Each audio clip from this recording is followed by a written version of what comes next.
tej video predstavitvi ti želim predstaviti set štampiljk Mala štručka. V njem dobiš tole čudovito borduro z rožicami, ki jo lahko otisneš eno zraven druge in si tako narediš čudovit barvni papir v barvni kombinaciji, ki jo potrebuješ. Dobiš tudi štampiljko z motivom slinčka in pa napis Mala štručka, ki paše v notranjo slinčka. Pride tudi napis Mala zvezdica je rojena, ki prav tako paše v slinček, in pa potem luštno malo bitjece, deklica je in deček je, in vsi ti napisi pašejo v notranjo slinčka. Dobiš tudi čudovite dve nogici, ki sta ločeni štampiljki, in pa štampiljko zvezdico in pa rožico.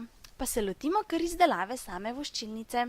Najprej bom samo štampiljko z borduro otisnila eno poleg druge in na tak način si bom naredila potiskan papir z motivom rožic, na katerega bom potem otisnila sam slinček in tako dobila v bistvu barvni slinček namesto v beli barvi, oziroma mi ga ne bo potrebno barvati.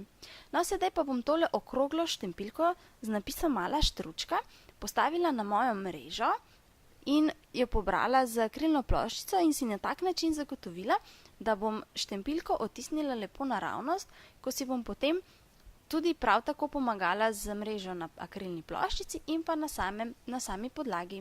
Zdaj napis otisnem v zeleni barvi s pigmentno blazinico in sam slinček obrežem s škarjami.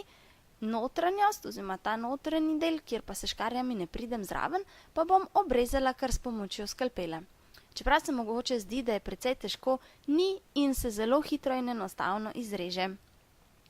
No, samo borduro pa bom še enkrat otisnila na papirček, ki ga bom kasneje prilepila na osnovo za voščilnico in v isti zeleni barvi, kot smo prej otisnili sam napis Mala štručka. Da se ve, za koga je voščilnica, bom otisnila še napis Deklica je, in sicer kar s črno archival-ink blazinico, sam papirček prilepila na osnovo za voščilnico ter na to spodnji del, tle, kjer sem otisnila borduro, maskirala z večjim post-itnom lepilnim listkom, zato da lahko zgornji del poškropim z Wink of Stella markerjem v zlati barvi in tako dodam malček teksture sami voščilnici oziroma samemu ozadju na voščilnici. Tule, kjer pa mi je Wink of Stella marker zdrsnil, pa nič hudega, ker bom tale delček itak prekrila z slinčkom in nihče niti opazil ne bo, da sem se kjerkoli zmotila oziroma da mi je Wink of Stella marker spodrsnil. Sam slinček pa prilepim kar s pomočjo 3D pence, zato da malce bolj izstopa ven iz same voščilnice.